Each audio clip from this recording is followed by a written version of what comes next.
Я занялся этой темой не для лекции, так получилось, что совпали, что называется, интересы. Вот, потому что я как-то наткнулся на какую-то работу, уже не помню какую, об чем звук.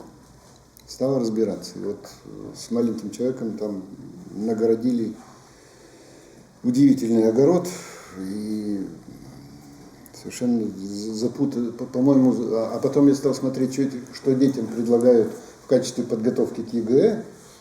И я понял, что детям так запутывают голову, что просто бежать надо, кричать и бежать, караул. Вот. Опускаю все, что произошло от того до этого этапа.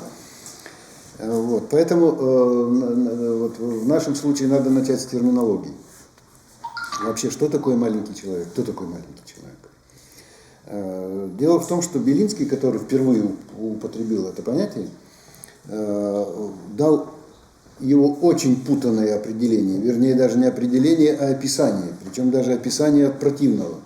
Это статья 840 года, посвященная «Горе от ума», и в ней мы у Виссариона Григорьевича читаем: «Сделайся наш городничий», то есть речь идет о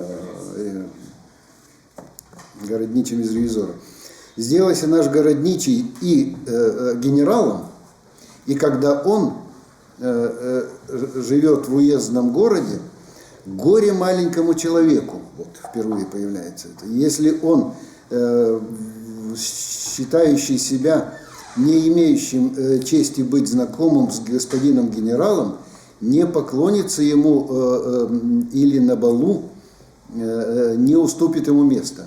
Хотя бы этот маленький человек готовился быть великим человеком. Тогда из комедии могла бы выйти трагедия для маленького человека.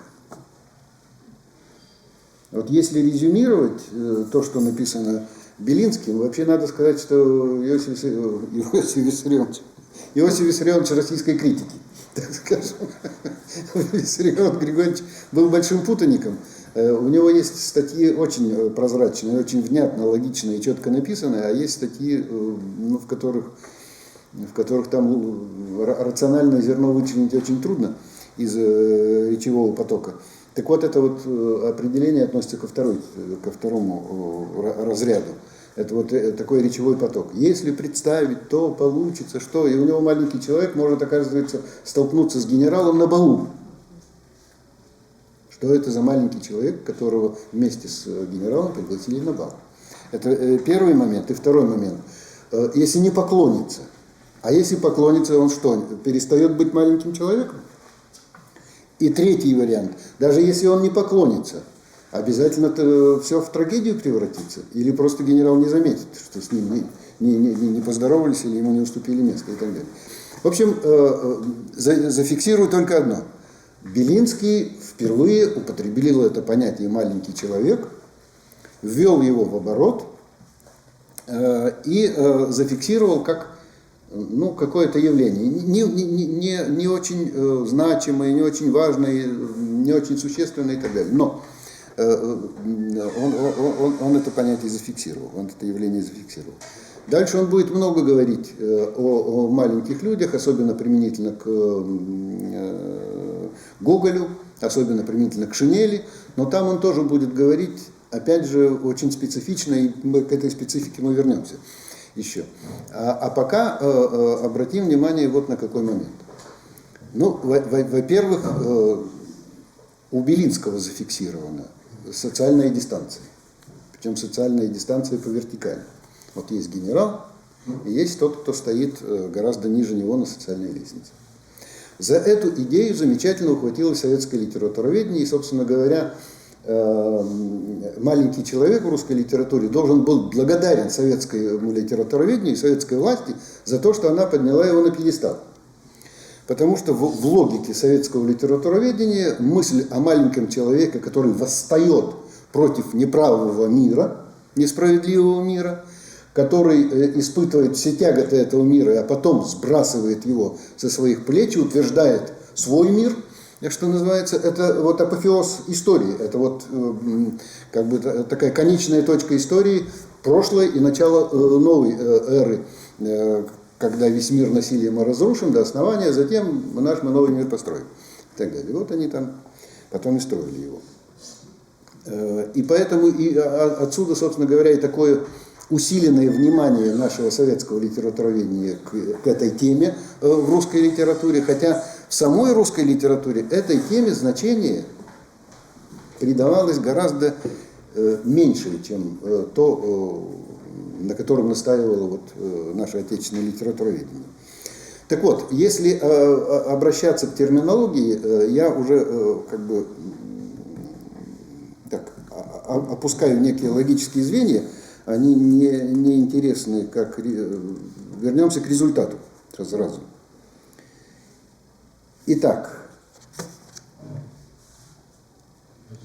если остановиться только на социальном аспекте, если сказать о том, что маленький человек – это человек, который находится на социальной лестнице ниже всех остальных, то, собственно говоря, тогда маленьким человеком будет всякий, над кем изображен, рядом с кем изображен человек, стоящий на социальной лестнице выше. Следовательно, это один, может быть, обязательный, но не совсем, но не единственный критерий. Второй критерий, который можно сюда и нужно, я думаю, сюда ввести, речь идет не столько и не всегда, и не столько о социальной дистанции, сколько о встрече человека, обладающего, героя литературного, по определению обладающего субъектностью, по определению обладающего личностным началом, с героем, который субъектностью, личностным началом не обладает. Эта встреча пуста, если она ограничена вот этой констатацией. Но маленький человек рождается в этой встрече в тот момент, когда он в результате этой встречи, или в ходе этой встречи, или в процессе этой встречи, или в результате этой встречи проявляет себя как личность. Или начинает проявлять себя как личность. И тогда возникает не столько социальный, сколько межличностный конфликт, конфликт ценностей, конфликт типов мышления, образов жизни, образов мира, которые за каждым из этих героев стоят. Итак, маленький человек, на мой взгляд, по крайней мере, если брать чуть терминологически точно, что называется, это явление, итак, это маленький человек, который рождается как человек, как личность, как индивидуальность в результате встречи, чаще всего конфликтной встречи с героем, который по определению обладает этими качествами и находится на более высокой ступени социальной, называется. Возможен вариант, когда вот этот именно становящийся маленький человек становится, собственно, маленьким человеком в том смысле, в котором я сейчас говорю, когда он сталкивается с внеличным началом. Так Пушкин попробовал этот вариант сначала в «Гробовщике», где герой сталкивается с потусторонним миром и начинает что-то в себе осознавать, начинает что-то в себе открывать, и, собственно говоря, герой «Гробовщика» до сна и после сна – это уже разные люди. С ним что-то произошло, какой-то сдвиг в его внутреннем содержании там произошел. И более последовательно Пушкин же рассказал о такого рода конфликте в «Медном всаднике». Бедный Евгений, который сталкивается с внеличным началом, с историей в ее персонифицированном, что называется, виде, и в ее виде, воплощенном в стихии вот этой самой, вышедшей из берегов Невы, тоже обнаруживает в себе то, и мы обнаруживаем в нем то, чего, собственно, ни он от себя, ни мы от него не ожидали, когда он самому медному всаднику грозит: «Ужо тебе». Итак, Маленький человек, повторяю еще раз, на мой взгляд, это человек, находящийся на низшей ступени социальной лестницы, вступающий в отношения, а чаще всего в конфликт с человеком, стоящим на более высокой социальной ступени, и в результате этого конфликта обнаруживающий или открывающий в себе личностное, человеческое, психологическое, в конце концов, даже начало. Если мы таким образом подойдем к пониманию маленького человека, тогда нам станет понятно, почему, допустим, Максим Максимович у Лермонтова не маленький человек, а именно потому, что он обладает личностным началом изначально, и там идет отношение между двумя личностями. Почему Савельич у Пушкина в «Капитанской дочке» не маленький человек? Он тоже внизу социальной лестницы, ниже некуда, слуга. А нет, он человек, и вспомните, какое письмо он посылает отцу Гринева в ответ на обвинение того, что тот проморгал сына. Я не раб твой, а я слуга твой. Наконец, почему, допустим, зощенковские герои не маленькие? Хотя почти все, кто пишут о маленьком человеке в русской литературе, зощенковских героев спокойно туда отправляют. А мы с вами уже о Зощенко говорили. Там нет личности по определению. Там нечему рождаться. Там нет конфликта, потому что между двумя неличностями конфликта быть не может. Про Астафьева я уже сказал. Чеховские герои, они могут быть мелкими по своему человеческому содержанию, они могут быть мелкими чиновниками, но они не маленькие люди, потому что личного начала в них нет. Наоборот, Чехов рассказывает о том, как оно в них глохнет, как оно у них закрывается, как оно у них смывается, превращая их в вот это вот безличное, что называется, явление, безличное начало. И если таким образом сформулировать представление о маленьком человеке, тогда, я думаю, совершенно очевидным становится, что первым маленьким человеком в русской литературе была карамзинская «Бедная Лиза». Задолго до его Виссариона Григорьевича, задолго до Пушкина, задолго до Гоголя тем более, там появилась, вот у Карамзина появился первый в истории русской литературы, собственно говоря, маленький человек. В том смысле, еще раз повторяю, в каком он, о котором мы сейчас говорим. Потому что человек социального низа, человек социального дна, предмет изображения в литературе 18-17 века, пожалуйста. Но там нет конфликта. С одной стороны, с человеком более высокого социального статуса, и там нет вот этого процесса выявления в маленьком человеке некоего духовного, психологического содержания. Впервые это появляется у Карамзина. Если Герцен разбудил декабристов, то до Герцена именно Карамзин разбудил русскую литературу, привив ей вот этот самый интерес к внутреннему человеку, к его психологии, к его переживаниям, к его болям, радостям, отчаяниям, веселью там, и так далее, ко всему, что он переживает.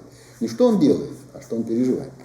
К внутреннему человеку, так потом это будет названо. И, собственно говоря, Карамзин, создавая «Бедную Лизу», и акцентировал эти вот два момента: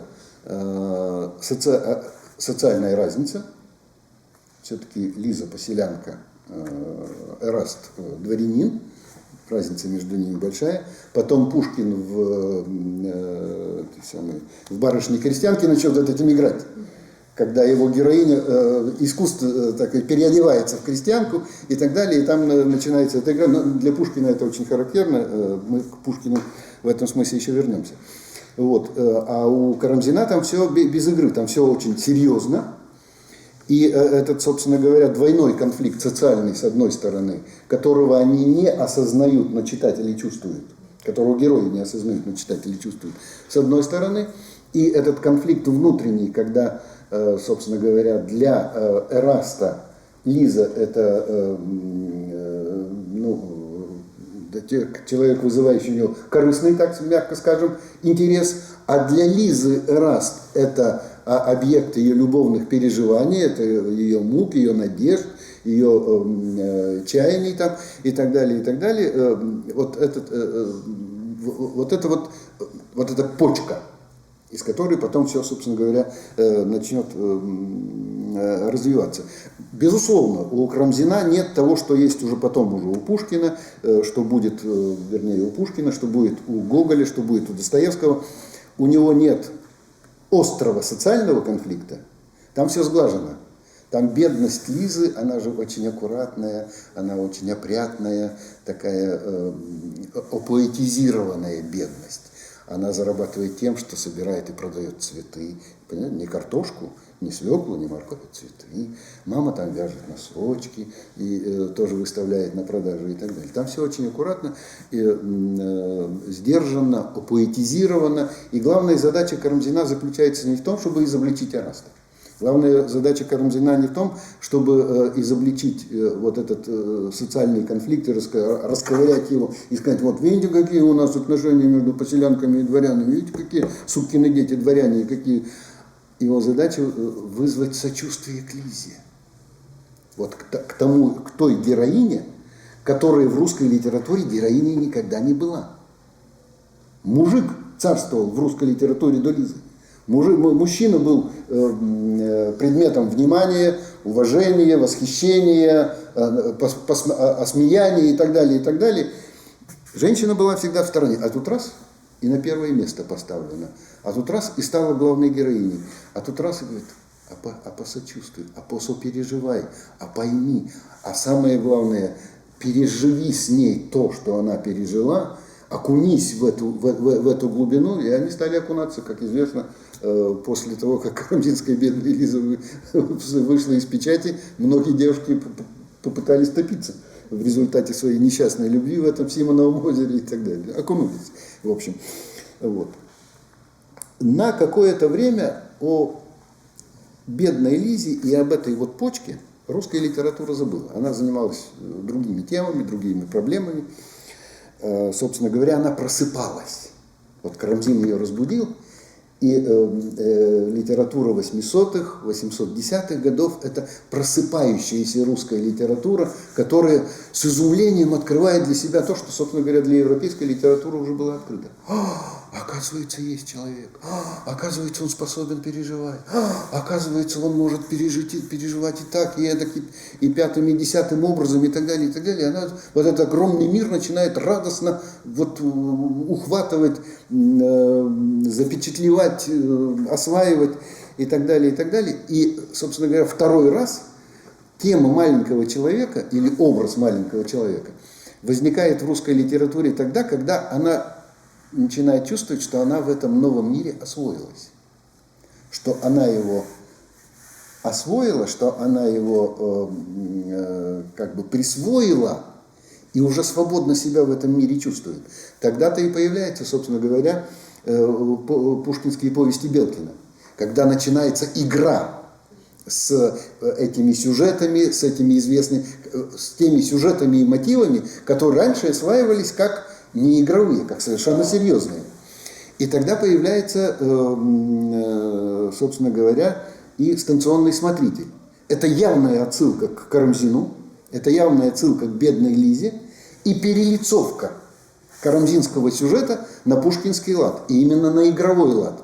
Пушкин не продолжает серьезную линию, вернее как, он ее продолжает, но он ее продолжает пунктирно, он не делает ее основной.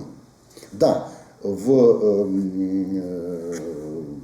станционном смотрителе есть социальный конфликт, безусловно. Конфликт между Самсоном Выриным и, ну там тройной конфликт, Дуней, по сути, и ротмистром этим самым Минским. Там есть эта дистанция между отцом, дочерью с одной стороны и Минским с другой, социальная дистанция. Там есть некий нечестный, бесчестный, как Самсон Вырин считает, поступок. Почти Минский ведет себя почти так же, как Эраст, только тот отказывается, обманывая, а этот обманывает отца, увозя дочку. И, наконец, есть то, что тоже есть у Карамзина, это то, что потеря дочки открывает в Самсоне, в Ирине какое-то новое содержание. И мы, собственно говоря, сосредоточены уже на том, что Самсон Вырин переживает после того, как он потерял дочь, что он переживает после встречи своей с Минским, после неудачной попытки вернуть Дуню в лоно, так скажем, родной семьи и так далее, и так далее. Все это есть. И это все от Карамзина, это все узнаваемо. А вот дальше Пушкин делает то, чего Карамзин, конечно, делать не мог. Рано еще было, еще не умели так работать. Но что потом будет великолепно делать Гоголь сначала, а потом филигранно Федор Михайлович Достоевский.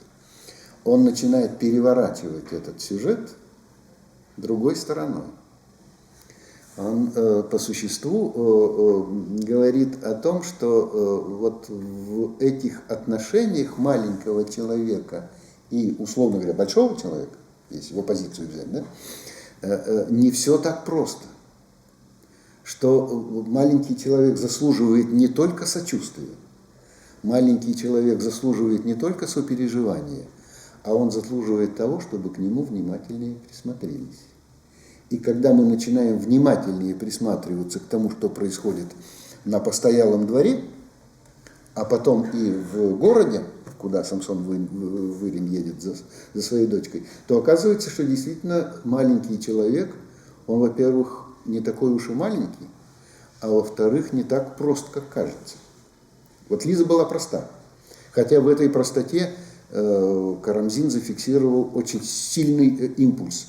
Дело в том, что утопиться для такой героини, как Лиза, это невероятный подвиг. Она переступает через все запреты, связанные с традицией, связанные с христианской верой. Она, собственно говоря, понимает, что, как христианка, она понимает, что убив себя, она лишает себя возможности воскреснуть, вернуться к той самой вечной и истинной жизни. Так что в этом смысле она совершает очень сильный поступок, невероятно сильный поступок. Но, еще раз повторю, у Карамзина это притушено. Ему сильные эмоции не нужны. А вот Пушкин поступает по-другому. Начиная играть с карамзинским сюжетом, он обнаруживает удивительные вещи. Во-первых, у него Дуня оказывается очень не похожей на Лизу. Она сама ищет контакта с проезжающими господами, и она с удовольствием уезжает с Минским, с радостью, поскольку надеется на то, что Минский даст ей возможность жить какой-то другой жизнью, не той жизнью, которой она живет у отца. Это с одной стороны, а с другой стороны есть Самсон Вырин. Да, герой совершенно страдательный, но вспомним. Минский пытается от него откупиться. Он сует ему за обшлаг рукава денежку. Самсон в слезах, в отчаянии выходит и бросает эти деньги на землю, каблуком их притаптывает и уходит. Но уходит недалеко. Потом он приходит в себя и возвращается. А денежки уже подобрал какой-то хлыщ, который мимо проходил. Готовность. Вот, понимаете, если бы Самсон Вырин не вернулся за деньгами, он был бы подлинным героем, чистым героем, химически чистым героем, который не принял того, что ему предлагается, который остался бы верен своим страданиям, своей дочери, своей там стезе, что называется. А вот эта попытка вернуться и попытка взять деньги меняет ситуацию. Маленький человек,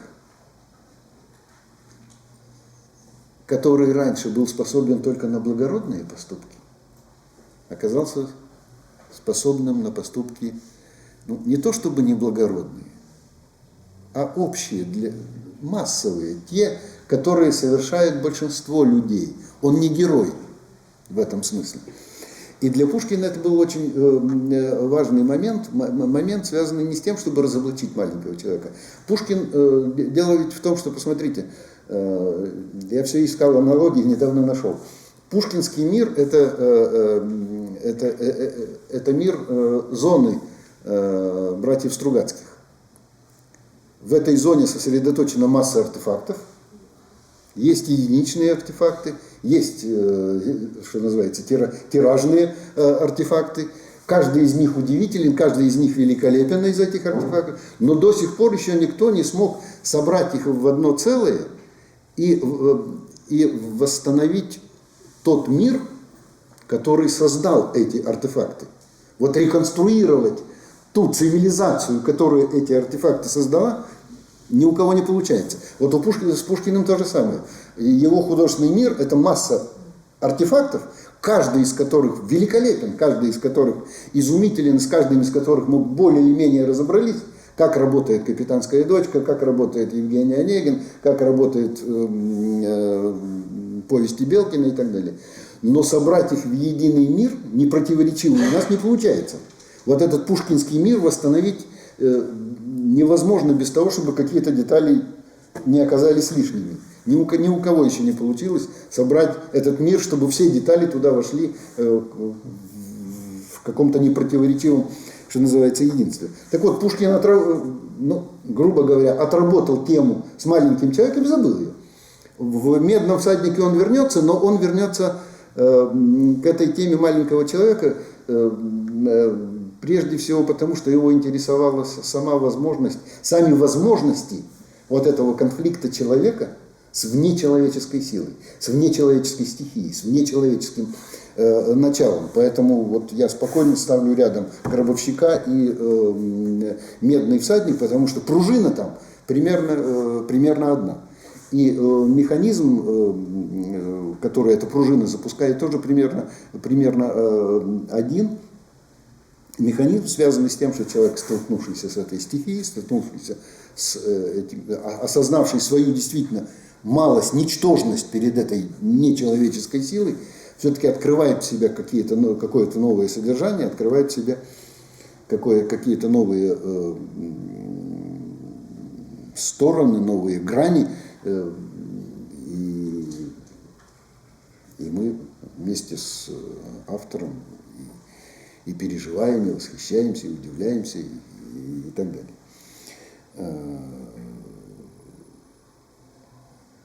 Но, еще раз повторю, для Пушкина маленький человек не был, для него ни один герой не был вот постоянным, что называется. С Онегиным поработал в сторону, с Татьяной поработал в сторону. Но тут важен другой момент. Применительно к Пушкину для меня принципиально важно то, что вот, дав отклонение, Пушкин предложил идеальную модель. Вот, в «Капитанской дочке» он предложил идеальную модель межчеловеческих отношений. Вот в этом великолепном квадрате Екатерина, Пугачев, Гринев, Маша, все отношения строятся по принципу: в сторону все социальные различия, в сторону все, что людей отделяет друг от друга, в сторону все, что мешает пониманию, и остается там только человеческое сочувствие, человеческое понимание и готовность понять, простить, помочь, поддержать и так далее. Вот это для Пушкина это идеальный вариант. Все остальные варианты это отклонение вот от той идеальной нормы, которую он, собственно говоря, в «Капитанской дочке» и предложил. И поэтому Пушкин не акцентировал особого внимания. И поэтому, между прочим, Белинский прошел мимо маленького человека у Пушкина. Когда Белинский пишет о маленьком человеке, он пишет о Гоголе, он пишет о Достоевском, но он ни слова не говорит о Пушкине, он ни слова не упоминает ни о Евгении, ни о Самсоне Вырине. И, во-первых, вот по тем причинам, о которых я говорил, а самая главная причина здесь заключается в том, что вот с Белинским русская литературная критика вышла на совершенно иной уровень развитие, я бы сказал, отказавшись от многовекторности, она перешла к однолинейности, когда критик взял на себя право требовать от писателя чего-то, чего критику хочется, а у писателя или есть, или нет. Белинскому хотелось, чтобы русская литература была критической литературой, чтобы русская литература обличала недостатки общества, социальную несправедливость, унижение человека там, и так далее, и так далее. У Пушкина этого нет, значит, вот, все забываем про Александра Сергеевича Пушкина, и тогда делаем из шинели повесть, в которой маленький человек протестует против несправедливой социальной действительности. Так ли это вот, так скажем, большой вопрос. Дело в том, что когда Гоголь подступается к этой теме, он по существу совершает огромный переворот в том, что было до него. Мы говорим о том, что Гоголь продолжает пушкинскую традицию, ничего подобного. Гоголь, я все дальше в этом убеждаюсь, Гоголь – это совершенно самостоятельное явление в русской литературе. Гоголь – это вот так, как Карамзин родил из ничего бедную Лизу, так Гоголь рождает свои тексты, тоже, казалось бы, из ничего. Ничто не предвещает, ничто не подготовлено, почва-то не подготовлена. И вдруг на этой неподготовленной почве вырастает гоголевский мир. Каким образом? Вот тут тайна, равная тайне, наверное, рождения человека. Что за переворот? Переворот это заключается в том, что Гоголь уравновешивает социальное и психологическое начало. Он тоже берет вот этот самый конфликт, причем он его педалирует примерно так, как потом будет педалировать Достоевский, а тот уж будет жать на педали, пока пол не провалится. Вот. Он подчеркивает социальную дистанцию между маленьким человеком и теми, кто ему противостоит, или те, с кем он входит в отношения, и эти отношения оказываются конфликтными, и он начинает изображать вот эту жуткую нищету Акакия Акакевича Башмачкина, этот процесс вот этого экономии для того, чтобы скопить эту самую ничтожную денежку на эту несчастную шинелишку там и так далее, и так далее. И перед нами впервые, собственно говоря, в русской литературе возникает вот эта картина неприкрытой нищеты, не карамзинской, украшенной, такой акварельной, что называется, а здесь уж в полную меру масляными красками эта самая нищета рисуется, эта нищета пишется, это нищета, которая должна вызвать в читателе вот этот внутренний протест, внутреннее согласие. Не должен жить так человек, не должен он таким образом существовать. Это во-первых. И во-вторых, он эту подчеркнутую социальность конфликта уравновешивает с конфликтностью внутри, собственно, межчеловеческих отношений, когда низкий статус становится поводом для насмешек, когда низкий статус становится поводом для издевательств и так далее, и так далее. И когда Башмачкин, чуть не плача, обращается к своим гонителям: «Оставьте меня, зачем вы меня обижаете?», то, как у Гоголя написано, в этом проникающих словах звенели другие слова: «Я брат твой».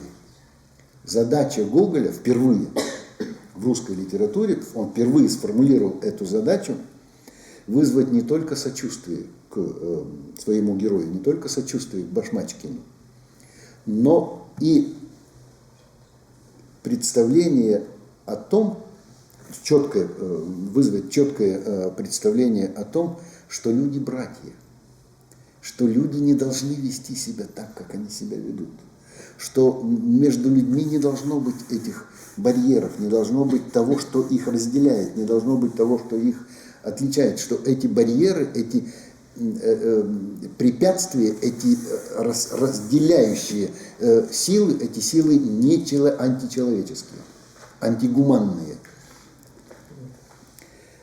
Собственно говоря, в какой-то мере Белинский был прав, потому что вот за этим всем действительно стояла робкая попытка социального протеста. У Гоголя еще нет, безусловно, нет призыва менять социальный строй. Боже сохрани. Но то, что ощущение несправедливости строя и ощущение того, что несправедливость этого строя порождает вот такого рода людей и такого рода конфликта, она уже у Гоголя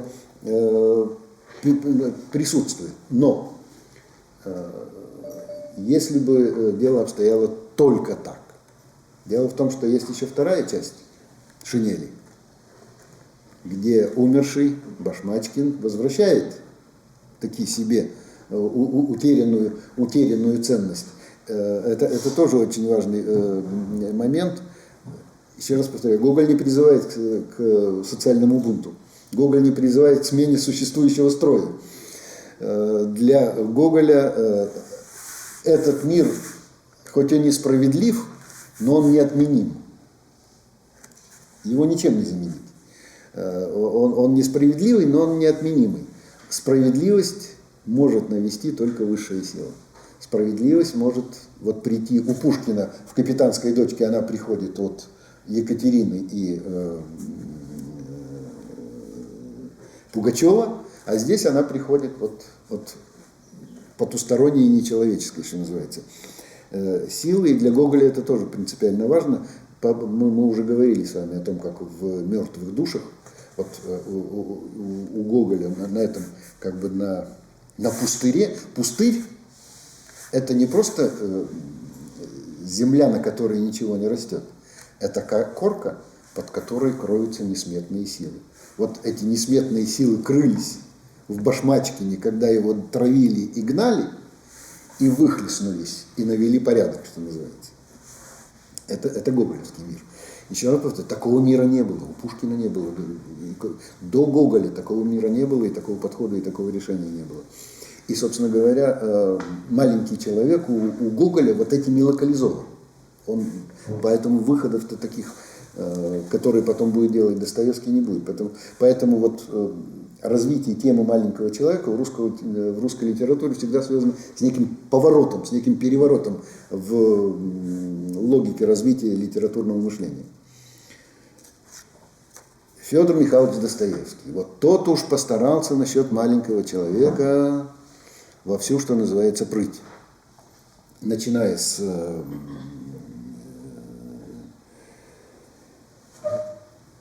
бедных людей и заканчивая подростком и идиотом и братьями Карамазовыми.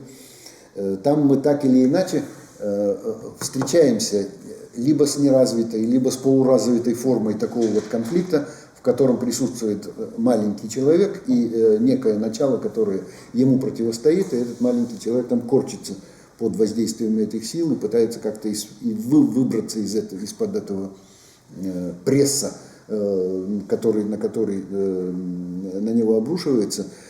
Но Достоевский в этом смысле продолжает как бы гоголевскую линию, снимая вот это мистическое начало, снимая присутствие внечеловеческого какого-то содержания в этом мире.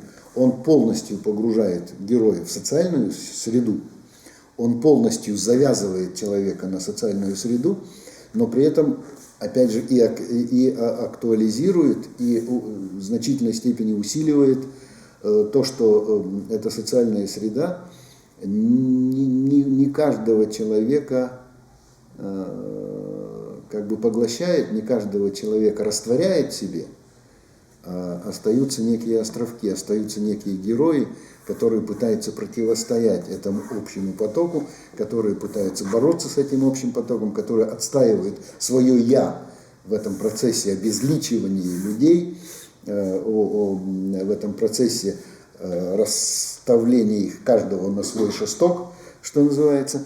И здесь вот очень важен путь, который Достоевский прошел, а он, собственно говоря, как будто бы повторяет путь, который прошла вся русская литература в изображении маленького человека, начиная от Карамзина. Потому что бедные люди – это карамзинская тема. Это полностью карамзинская тема, где есть маленький человечек, Макар Девушкин, где есть его девушка, которой он испытывает какие-то там большие симпатии там, и так далее, и так далее. И есть вот этот подробнейший рассказ о том, как переписка, точнее, в которой они рассказывают, как они живут, что они переживают, как они заботятся друг о друге. По существу, бедные люди – это рассказ о том, как люди спасаются в мире, который стремится их уничтожить.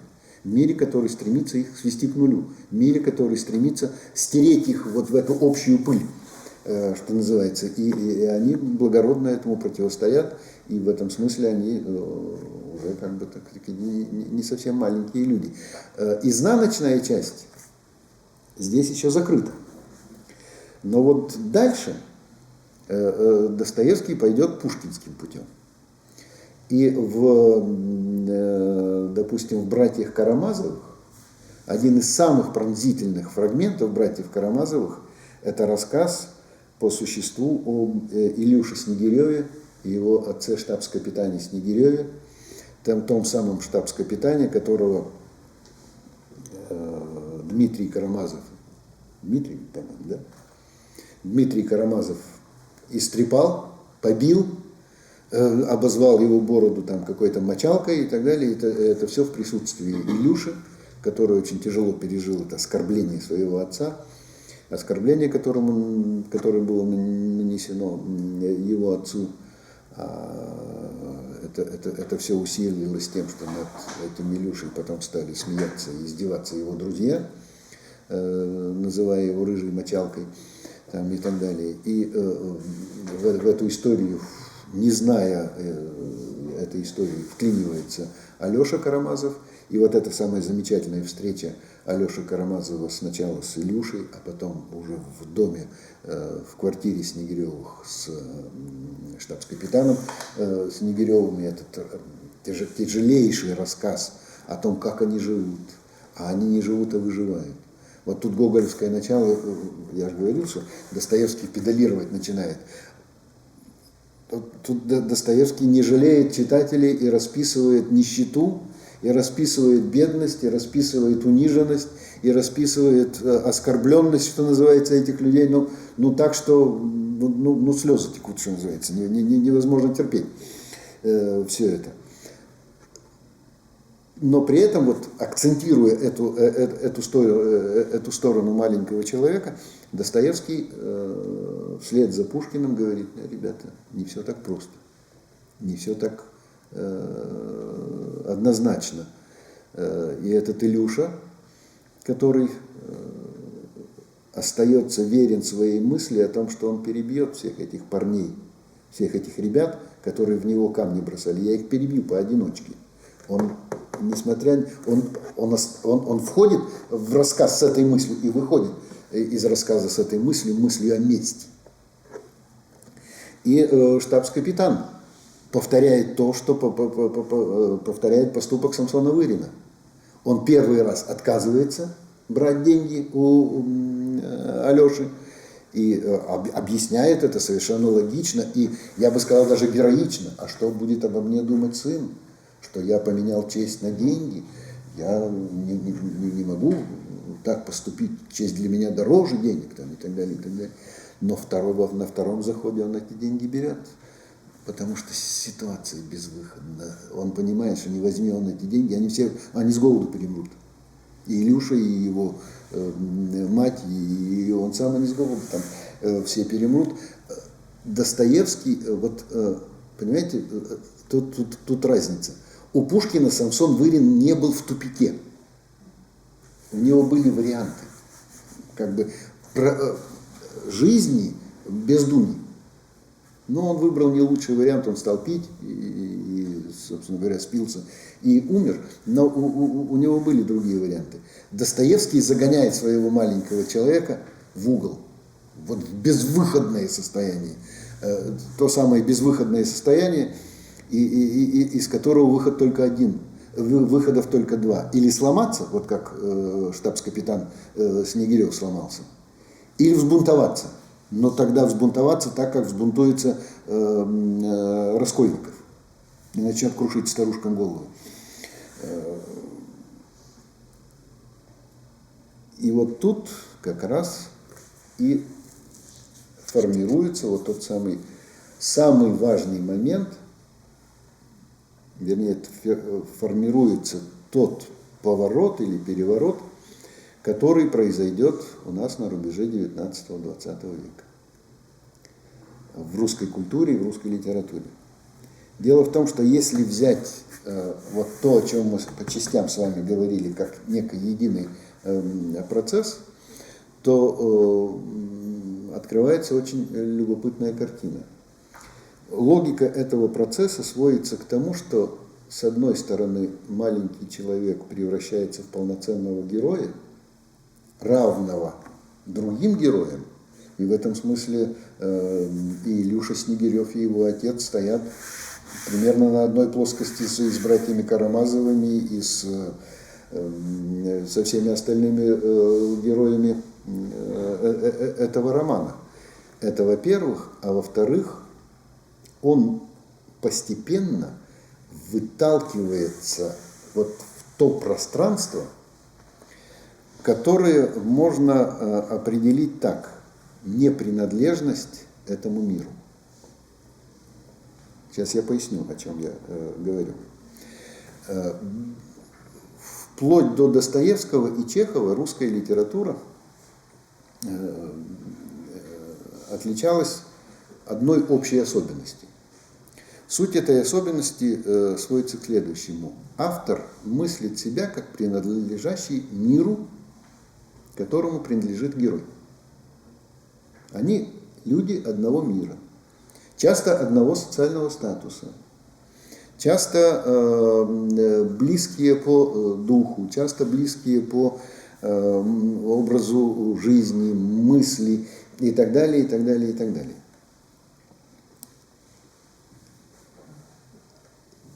Маленький человек – это первая трещинка в этом гармоническом единстве автора и героя. Маленький человек – это периферийный человек. Это человек, который находится на границе этого мира, не в центре его, как это было, а на границе этого мира. Его как бы в этот мир не пускают. Он один шаг в него сделал, а следующих шагов тебе нет. Вот ты тут оставайся. И сначала это положение периферии, сначала это положение непринадлежности этому миру, чуждости этому миру, мыслится как трагедия, и герой всячески стремится вернуться в этот мир, разбогатеть, как штабс-капитан Снегирев мечтает, купить лошадку, заняться извозом, да детишек накормить, да одеть. То есть вернуться, вот попасть в этот мир, попасть в этот общий оборот нормальной, относительно нормальной, сытой, обутой, одетой жизни там, и так далее. Больше ничего не надо, что называется. И если поначалу вот эта периферийность мыслится как трагедия, то начиная, допустим, с Леонида Андреева, она начинает, и раннего Горького, она начинает мыслиться не как недостаток, не как ущерб, не как ущербность, а как преимущество. Я такой, и я не хочу быть таким, как вы. Я хочу быть такой, какой я есть. Я вот такой и есть настоящий. Вы ложные. Вы живете неправильно. Я живу правильно. Так вот о чем я говорил. И писатель, и герой стремятся, собственно говоря, занять позицию вне находимости по отношению к этому миру, или находимости на границе его, на самой границе его, когда он весь обозревается, но он весь не принимается. Но с ним совсем возникает некое огромное, тотальное несогласие.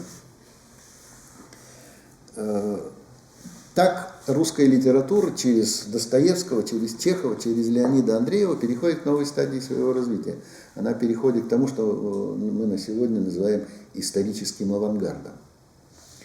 Исторический авангард – это русская литература рубежа 19-20 веков, которые, как мы уже с вами неоднократно говорили, последовательно, осознанно или неосознанно, но последовательно готовила 1917 год.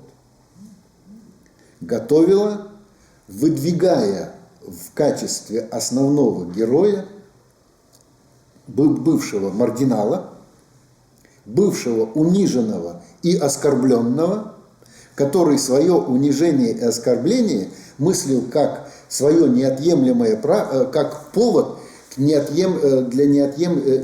основание права мстить, право отменить, закрыть этот несправедливый мир и на его месте построить другой мир.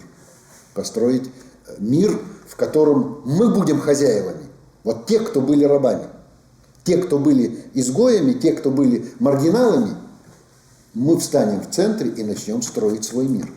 И еще раз повторяю, русская литература, особенно начала 20 века, очень постаралась в этой самой работе по очеловечиванию, огуманиванию, литературиванию такого героя и перемещению его в центр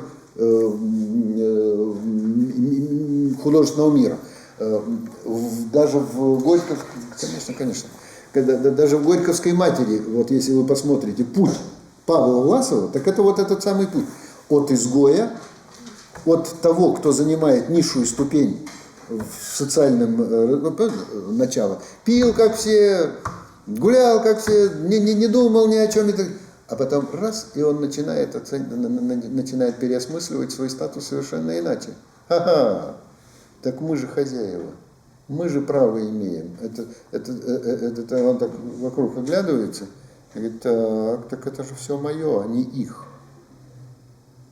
Надо только присвоить. Надо найти способы, инструменты присвоения. И он находит такой способ присвоения.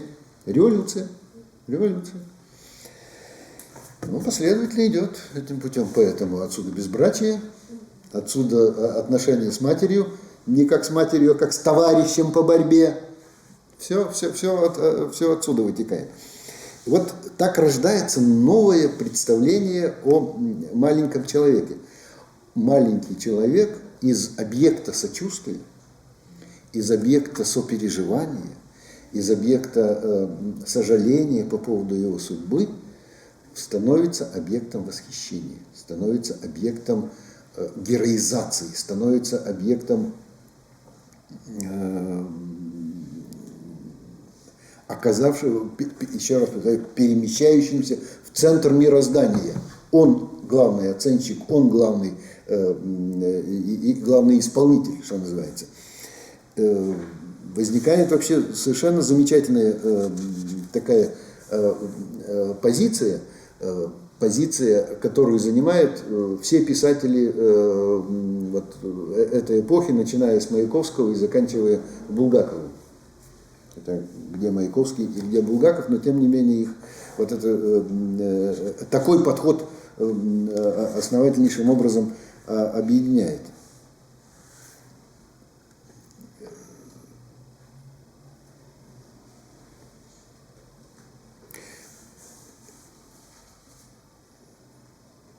Во-первых, настаивается на том, что такого рода герой должен быть оторван от социума. Он не должен принадлежать этому социуму. Он ему чужой. Он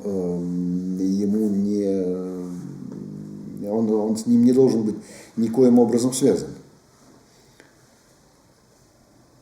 Он должен занять либо позицию на самом верху, председатель земного шара у Маяковского, вот отсюда, я председатель земного шара, ну, не слабое заявление, да, либо занять позицию самого низа. либо опуститься в самый лис, занять место рядом с отверженными. Отсюда у того же Есенина я читаю стихи проституткам и с бандитами жарю спирт. Вот я принадлежу этому роду. Либо вот это ощущение одиночества у того же Маяковского. Какими голиафами я зачат, такой большой и такой ненужный.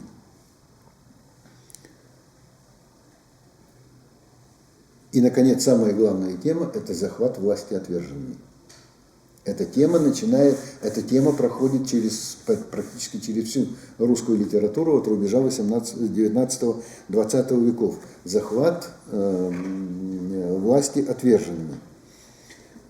Отсюда внесемейность, отсюда безбрачие, отсюда эпатаж.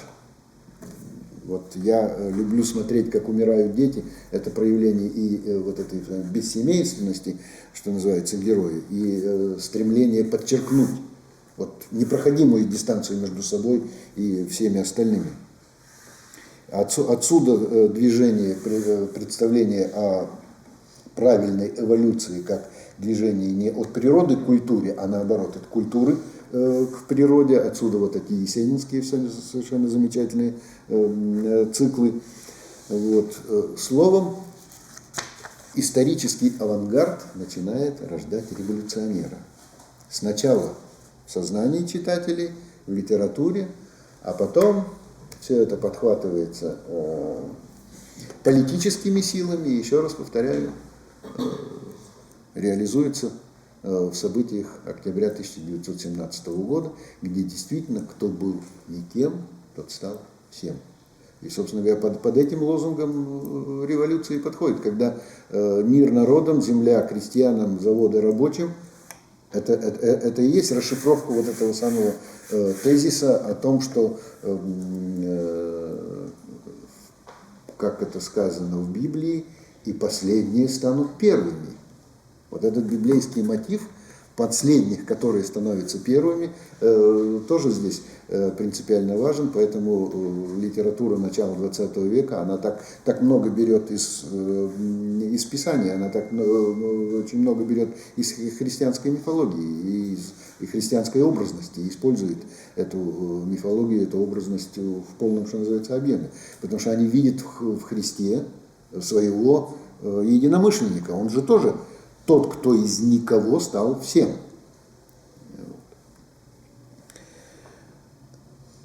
По инерции эта традиция тянется еще где-то до конца 20-х, начала 30-х годов, потом советская власть приходит в сознание после революционного хмеля, и весь этот процесс останавливает. Совершенно жестко, совершенно четко, совершенно последовательно, поэтому смерть Есенина, смерть Маяковского, они очень в этом смысле закономерны. Их убивает тот мир, который они пытались построить, не понимая, что в итоге получится. Когда они увидели результат, они пришли в ужас и решили, что называется, этот мир покинуть. Маленький человек, начиная с конца 20-х, начала 30-х годов, начиная с 30-х годов, становится объектом литературоведения. Советской власти нужно было обеспечить, так скажем, историческую преемственность. Вот из чего мы выросли. Мы же ниоткуда не взялись ниоткуда. Есть историческая преемственность. Вот есть декабристы, есть Герцен, есть там, последующие поколения революционеров. А в литературе это маленький человек.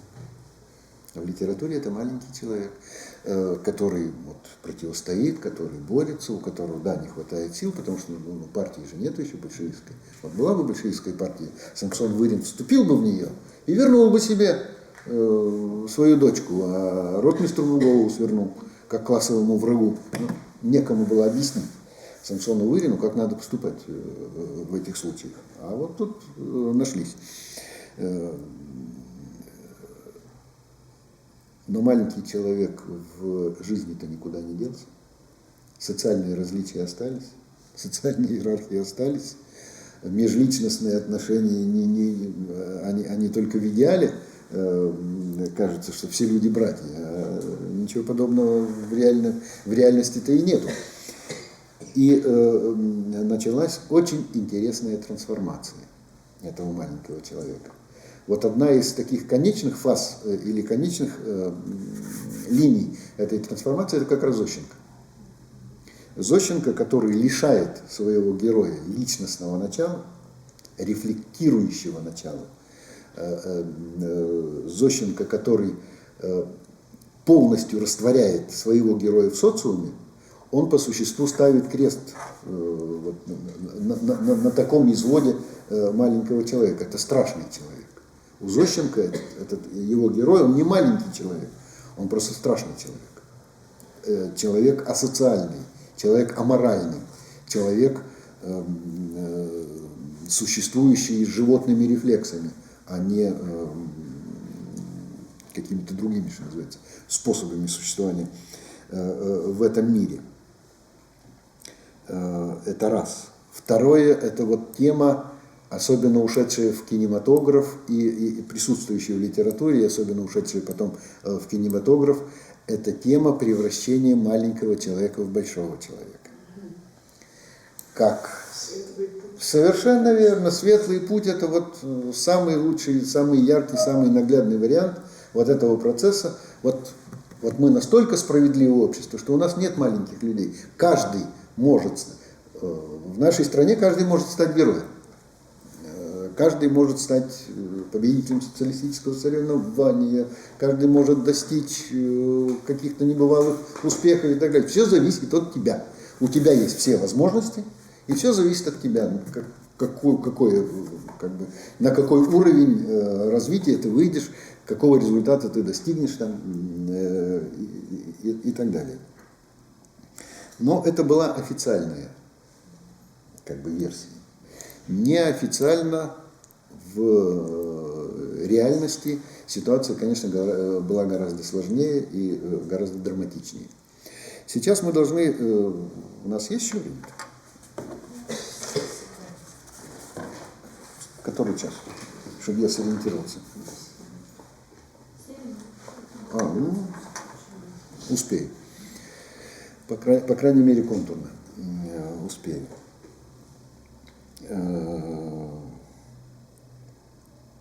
Вот что еще сделало советское литературоведение, это одна из самых великих подлостей, которые она сумела сделать. Она связала понятие «маленький человек» с понятием «народ». Маленький человек – это представитель народа, это человек из народа. Поэтому к ему особое внимание, поэтому о нем особая забота и так далее. Кто никем, тот всем, понятно.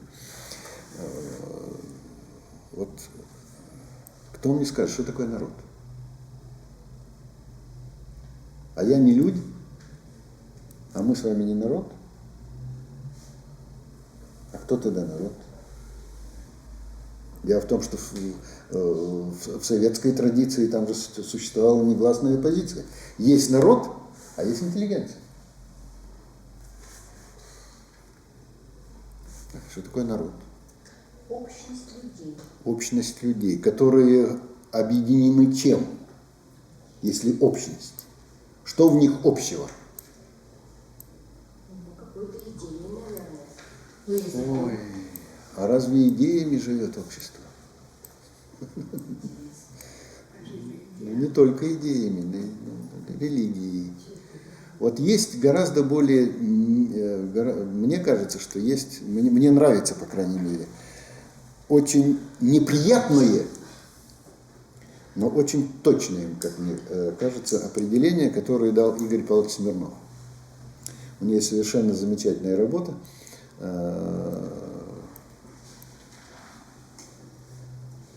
Не вспомню сейчас, как она называется, где целая главка посвящена этой теме.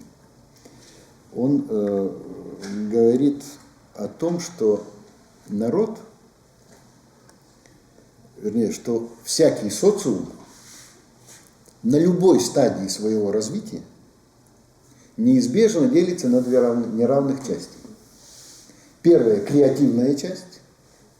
Это мыслители, это политики, это писатели, это деятели культуры, деятели науки и так далее. Все, кто заглядывает в будущее. Все, кто проектирует будущее и как бы задает векторы развития. И некреативное большинство, которое ничего не придумывает, у которого отнято или изначально отсутствует способность и необходимость ориентации в будущее, и которая ориентирована в прошлое. Вот эта часть и есть народ. Это та самая часть, которая живет повторениями того, что уже создано. Она не создает, она живет повторениями того, что создано. И если вот с точки зрения этого определения посмотреть на советское общество, да на любое по существу общество, вот, получается очень точное определение. Правда, при этом в своей некреативности, в этой некреативности вот этого большинства есть свое огромное преимущество. Оно заключается в том, что именно это огромное большинство консервирует традицию, удерживает историческую память, сохраняет, перерабатывает, переосмысливает, но самое главное, удерживает и сохраняет и историческую память, традицию, и тем самым помогает вот этому социуму оставаться в той исторической колее, в которой он развивается и наверное, призван, что называется, развиваться. Я не скажу, что советская литература начала подходить к такому пониманию, но она где-то к нему стала приближаться.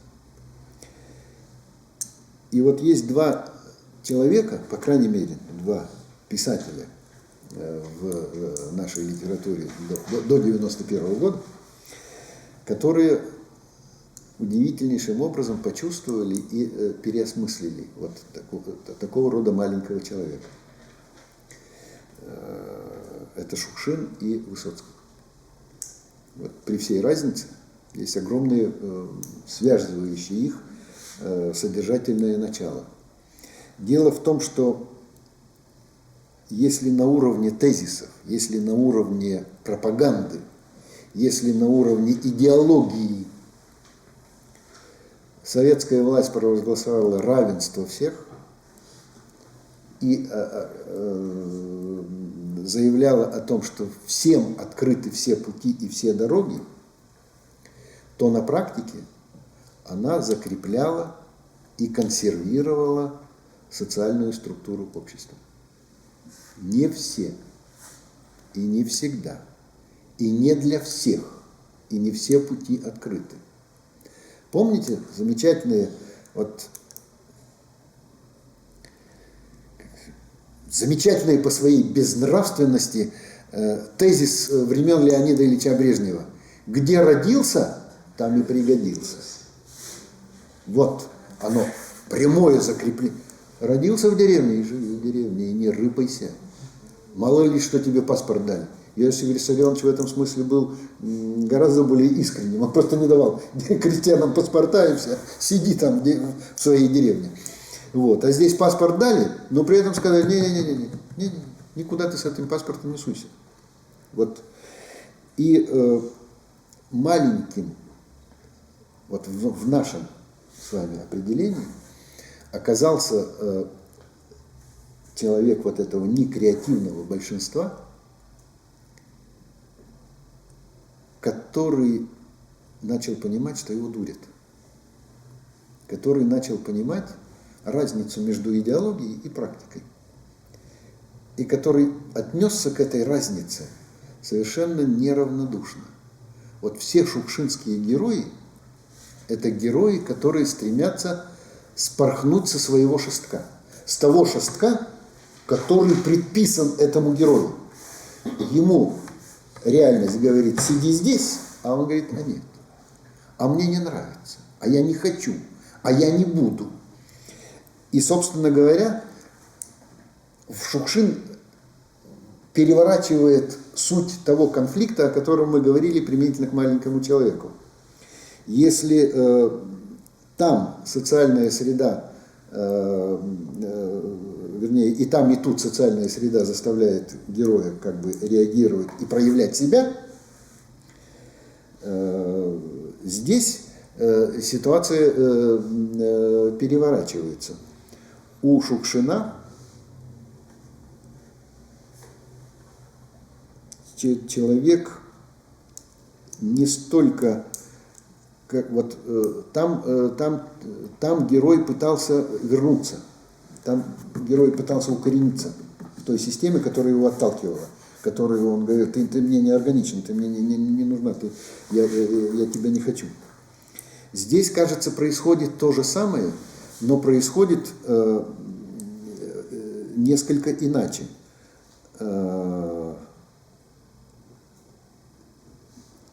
Там был конфликт между человеком высокого статуса и человеком низкого статуса, а здесь формируется конфликт между людьми равного социального положения, один из которых оказался креативнее другого.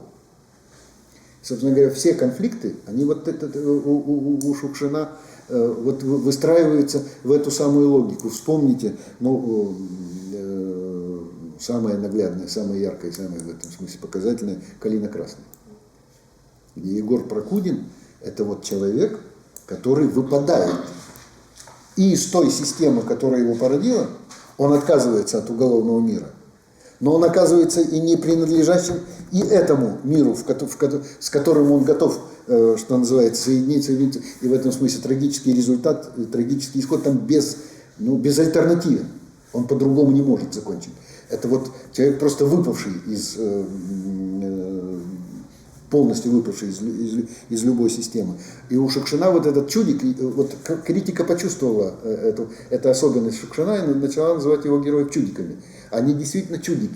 Они действительно люди, которые не принимают того места, которое им предлагается социумом, которое им предлагается системой, которое им предлагается сложившейся ситуацией, которые все время пытаются расшатать эту ситуацию. Это безразлично. На межличностном ли уровне, когда там продавщица обхамила героя, и он пришел домой и весь испереживался там по этому самому поводу. Независимо от того, либо это отец, который слушает, как сын учит тройку, птицу, и вдруг открывает. Кто в тройке-то сидит? Так Чичиков же сидит. Вот. Все остальные не замечали, а этот увидел. И этот выпал из существующей системы, этот задумался, да, какая-то кособока неправильная, надо ее поправить, надо, что называется, ее изменить. И в конечном итоге то, к чему приходит Шукшин, это то, к чему не приходила русская литература 19-го, начала 20 века. Он приходит к мысли о том, что вот такого рода человек, который не согласился с предлагаемыми ему правилами игры, который не согласился с предлагаемым ему социальным статусом и захотел занять некую другую позицию в этом мире, это обреченный человек. Поэтому не случайно, чем заканчивает Шукшин? Он заканчивает Любавинами и заканчивает «Я пришел дать вам волю». И в Любавинах, и в «Я пришел дать вам волю» там изображается рождение из некреативного мира креативного героя, который на первых порах, кажется, управляет той средой, которую он вокруг себя создает, тем миром, который вокруг себя, а потом оказывается управляемым.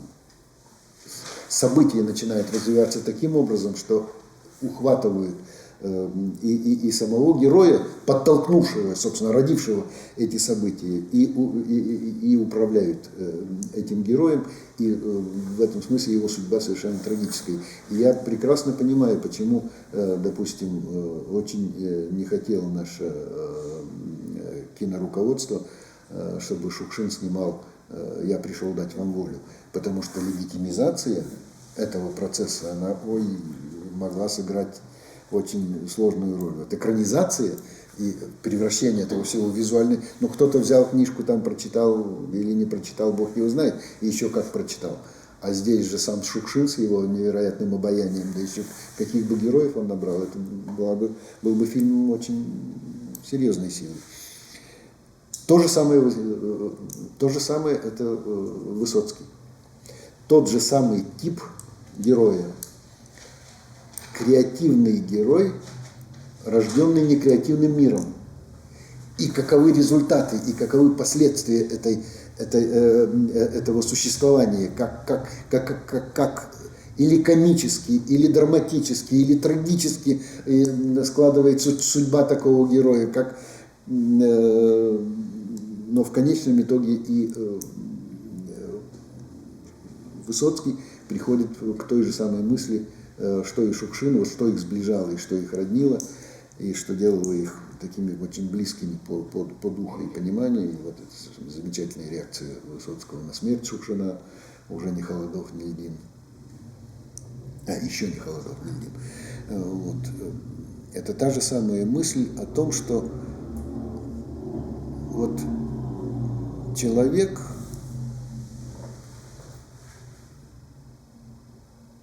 больше, много больше, чем тот объем содержания, который ему предлагается. Он не вмещается в рамки. А выходя за эти рамки, он неизбежно вступает в конфликт со всей системой, со всем миропорядком и обрекает себя на гибель, обрекает себя или на самоуничтожение, или на обезличивание, или на гибель. Так. Поэтому не случайна его дружба с Тумановым и этим золотодобытчиком, сидельцем, что называется. И поэтому не случайно его интерес к криминальной теме. Это рассказ о том, как эта среда порождает сильных действующих героев. Поэтому вот этот самый отсюда его интерес вообще к сильному человеку в почти безвыходных обстоятельствах, как история преодоления этого этих почти безвыходных обстоятельств и так далее. И шукшинский герой, и герой Высоцкого – это попытка преодолеть ограниченность тех предложений, которые являет тебе мир. Это осознание того, что я больше того, что он мне предлагает, но куда пристроить этот излишек, этот избыток, как его реализовать, я не знаю. Вот это было самое большое противоречие, которое порождалось вообще советской системой. И экономической, и политической, и так далее. Куда девать избыток человеческих сил? Когда система вся построена на очень жесткой регламентации. Ты должен делать только это, ты должен быть только этим, ты должен заниматься только тем. Ты сам по себе ничего не представляешь, ты часть коллектива, ты часть социума, ты часть единого механизма. Винтик, совершенно верно. А винтик не хочет быть винтиком.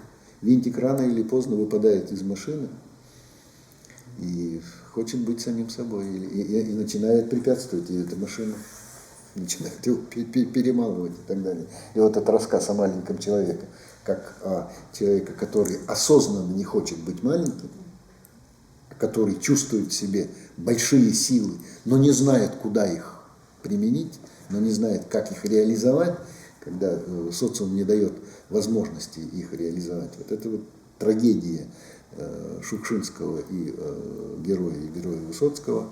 И еще раз повторяю, одно из самых культурных и идеологических противоречий, с которым столкнулась советская система.